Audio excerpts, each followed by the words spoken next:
High, আমি সোনিয়া। আজকে আর বলবো না আমি বেকার। চলো আজকে তোমাদেরকে নিয়ে যাই বড়মার কাছে। হ্যাঁ, আমি আজকে বড়মার দর্শন করতে আছি। জিনিসটা অনেক আগে ভেবেছিলাম যাব, যেহেতু আমি আমার ফার্স্ট স্যালারি পেয়েছি, তো ভেবেছিলাম ওইটা দিয়েই মাকে পুজো দেবো। হ্যাঁ, যেদিন স্যালারি পেয়েছি তার পরের দিন যাইনি, কারণ রবিবারটা ছিল না। তো আজকে সেই রবিবারটা পেয়েছি, ছুটি পেয়েছি। তো বেশি কথা না বলে মাকে বলে আমি বেরিয়ে পড়লাম। তো এখন আমি টোটোতে বসেই ভিডিওটা করছি, আমি বাড়িতে থেকে আর ভিডিও করিনি। তো এই যে আমাদের ব্যারাকপুর স্টেশন। আর হ্যাঁ, ফার্স্ট টাইম আমি কিন্তু এই যে হিল পরে কি বলে পুজো দিতে গেছি। মানে কি বলতো, আমার এই চমক ধমক না আমার অতটা পছন্দ হয় না। তো এই যে আমাদের ব্যারাকপুর স্টেশন, তো এখানে আমি বসে আছি। আর হ্যাঁ, একটা কথা বলি, আমি না খুব তাড়াহুড়ো করে ট্রেনে উঠেছিলাম, যেহেতু অ্যানাউন্স হয়ে গেছিলো, আমি তার পরে এসেছিলাম। তো বুঝতে না পেরে আমি এই যে একের এতে বসেছিলাম। তো তারপরে ওটা হলো, তারপর গিয়ে আমি তাড়াতাড়ি 3 নম্বর প্ল্যাটফর্মে উঠি। রীতিমতো আমি দৌড়ে গিয়ে উঠেছি। তো যাই হোক, স্টেশন থেকে নেমে আমি বড়মার কাছে চলে গেছিলাম। তো ভেবেছিলাম কি বড়মার লাইন হয়তো বেশি একটা হবে না, যেহেতু আমি আগে গেছিলাম। তো এখন কি করে বলবো, মায়ের তো ভক্ত অনেক বেড়েছে, তো লাইন এখন প্রচুর লাইন হয়। তো সেটা আমি ভাবিনি কি মায়ের প্রচুর লাইন হবে। আর হ্যাঁ, ওটা আমি বলে দিয়েছিলাম ভয়েসে কি আমি পৌঁছে গেছি, কিন্তু না, এখনও পৌঁছাইনি। আমি ট্রেনে উঠে বসেছিলাম, তো ট্রেনটা খুবই ফাঁকা ছিল, যেহেতু রবিবার ছিল। তো আমার না জানলার পাশে বসে থাকতে খুব ভালো লাগে। আর এই যে জানলার পাশে দেখে মানে জিনিসপত্রগুলো দেখতে আরও বেশি ভালো লাগে, মনে হয় গাছগুলো আমাদের সঙ্গেই যাচ্ছে। ছোটোবেলা থেকে ট্রেনে অনেক যাওয়া আসা করেছি, যেহেতু আমার মামা বাড়ি বহিরগাছিতে। তো ছোটোবেলায় মার সঙ্গে অনেক গেছি।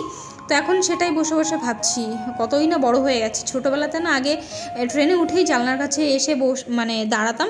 আর এখন মানে কি বলবো, বড় হয়ে গেছি, এখন জানলার কাছে আসতে আর অতটা ভালো লাগে না, কিন্তু যখনই সময় পাই তখনই নিজেকে একটু জানলার পাশে বসে ধরি, কারণ ওই ঠান্ডা ঠান্ডা হাওয়া মুখে এসে লাগবে, গায়ে এসে লাগবে, খুব ভালো লাগে ওটা আমার। তো ওটাই অনুভব করছিলাম। তো আমি কি বলে গরম, ওই দিন না গরম প্রচুর ছিল। তো আমি বড়মাকে বলেছিলাম, বড়মা তুমি গরম দিও না, তুমি ঠান্ডা দাও। তারপরে বলছি বড়মা কেমন ঠান্ডা দিল। আর যেহেতু তোমাদেরকে আমি বলেছিলাম ট্রেনটা বলতে গেলে প্রায় ফাঁকাই ছিল, তো এই দেখো ট্রেনটা বলতে প্রায় ফাঁকাই ছিল, 2-1 মানুষ ছিল। এটা যেহেতু লেডিস কামরা ছিল, তো একটা মহিলা ছিল, আরও অনেকেই ছিল। তো তোমাদের সঙ্গে কথা বলতে বলতে এই যে নৈহাটি স্টেশনও চলে এসছে। আর আমি তখন বাইরে মানে সিট থেকে উঠে বাইরে এসে গেটে দাঁড়িয়েছিলাম। আর একটা শান্ত, মানে কি বলবো, একটা মনে না একটা শান্তি আসছিল কি হ্যাঁ, আমি অনেকদিন পর বড় মায়ের কাছে এসেছি পুজো দিতে। যেহেতু আমি লাস্ট 2024-এ জুলাই মাসে এসেছিলাম পুজো দিতে, আর এই যে এখন আমি আসছি। আর মায়ের কাছে আমি বলেছিলাম কোনো একটা কাজ পেলে আমার প্রথম স্যালারি থেকে আমি তোমার কাছে পুজো দিতে আসবো। তো সেটাই আমি এসেছিলাম। তো স্টেশন থেকে নেমে এই যে আমি বড় মায়ের টিকাও লাগিয়ে নিয়েছি, আর ডালিয়াও কিনে নিয়েছিলাম। তো আমি যাচ্ছি এখন মায়ের পুজো দিতে। আমার মুখে হাসি ছিল, আমি জানতাম কি মায়ের কাছে ভিড় হবে না, এটা কিন্তু আমি যাচ্ছি, কিন্তু এটা আমি কখনোই ভাবতে পারিনি কি মায়ের কাছে এত বড় লাইন হবে। যেহেতু কিন্তু আমি অনেকবার মায়ের কাছে এসেছি, আমি 2016 থেকে মায়ের কাছে এসেছি। এই যে ফুলের ডালা আমি নিয়েছি, অনেক ভক্তরা এসেছিলো। এই যে এখনও কিন্তু আমার মুখে হাসি আছে, কারণ যেহেতু আমি লাইনটা এখনও দেখিনি।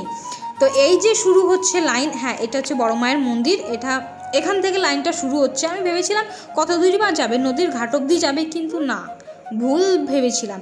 নদীর ঘাট অবধি তো যায়নি, কিন্তু নদীর ঘাট বেঁকে গিয়ে যারা যারা নৈহাটিতে থাকো কিংবা নৈহাটির আশেপাশে থাকো তারা অবশ্যই জানবে কি যখন মায়ের কালী পুজোর সময় বড় মূর্তিটা করে, যখন রাস্তা ঘুরিয়ে মানে অরবিন্দ রোড না, যখন রাস্তা ঘুরিয়ে আনে তখন সেই জলের ট্যাঙ্কির ওইখানে কিন্তু অত দূর অবধি লাইন পড়েছিল। তো এখানে আমি দেখছিলাম রাস্তা দিয়ে অনেকেই গণ্ডি কাটছিল, যেহেতু অনেকেই মায়ের কাছে অনেক কিছু মানে যে বলে না যে যার ইচ্ছা পূরণ হয়েছে সে এসে গণ্ডি কাটে, তো অনেকেরই ইচ্ছা পূরণ হয়েছিল, তার জন্য এসে গণ্ডি কাটছিল। আর এই যে তোমরা দেখতে পাচ্ছ লাইন, হ্যাঁ ওই যে দেখতে পেয়েছিলে লাইনটা, ঠিক আমি এখানে এসে দাঁড়িয়েছি, আর পাশেই জলের ট্যাঙ্কি।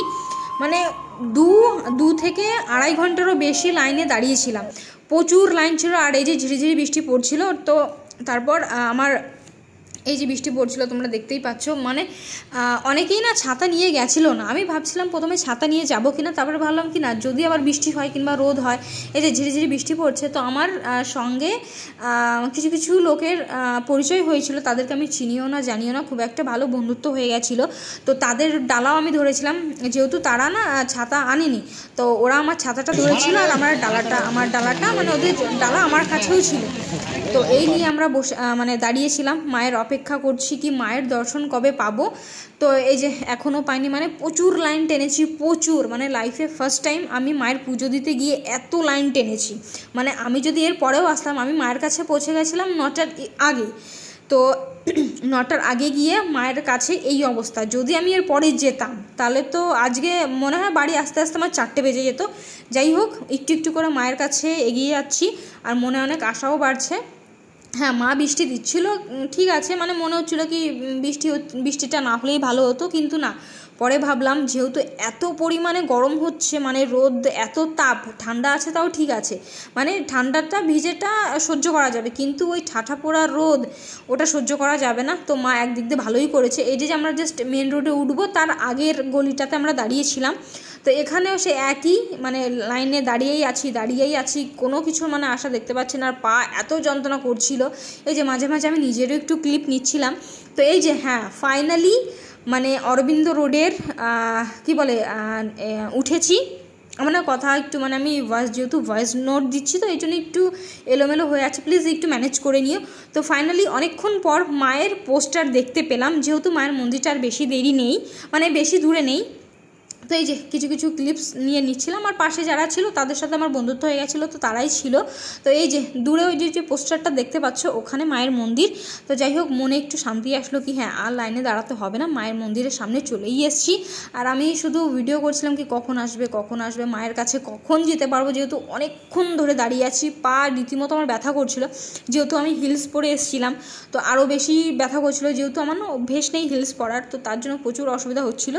একটু একটু করে মার দিকে এগিয়ে যাচ্ছি, আর মনে একটা শান্তি পাচ্ছি, যেহেতু আমি অনেক, মানে আমি কি বলবো, মায়ের কাছে এসেছিলাম একটা আশা নিয়ে। হ্যাঁ, এটা হচ্ছে মায়ের কাছে আমি এসেছি আশা নিয়ে, অনেকবারই এসেছি, আমার কিছু কিছু জিনিস পূরণ হয়েছে, তার জন্য মানে পুজো দিতে এসেছি। তো ফাইনালি মায়ের মন্দিরের সামনে আমরা চলে এসেছি, এইবার মায়ের মন্দিরে ঢুকবো।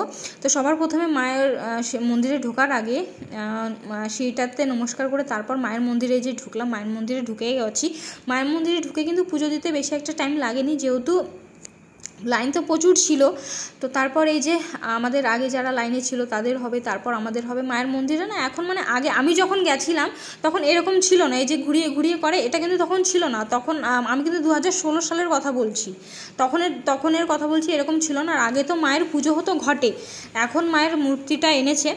আর এই যে আমি গেছি তখন, আমি বাবা যখন অসুস্থ হয় 2018-র পরে, কোভিডের আগে বাবা যখন অসুস্থ হয় তখন বাবার জন্য গেছিলাম পুজো দিতে। তো তখন এসব ছিল না, তখন মায়ের পুজো কিন্তু ঘটে হতো, আর তখন মায়ের পুজো না খুব ভালোভাবে হতো, যেহেতু এখন অনেক প্রচুর মানুষ আসে না, এই জন্য মায়ের পুজোটা না, মানে কী বলে, তুমি যদি সকাল 8টাতে আসো তাহলেই তুমি মায়ের পুজো মানে মঞ্চ করে দিতে পারবে। তাছাড়া এখন আর মঞ্চ করে হয় না, তোমাকে শুধু ঠাকুরমশাইরা ফুলের ডালা টেনে আর শুনবে কি তুমি তোমার গোত্র এইটুকু ব্যাস, আর তোমার নাম কি, তাই বলে ওরা পুজোটা দিয়ে দেবে। তো পুজোর দিয়ে নিয়ে আমি যে চলে আসলাম, আর আমি যেহেতু পিছনে পড়ে গেছিলাম, মানে পিছনে দাঁড়িয়েছিলাম।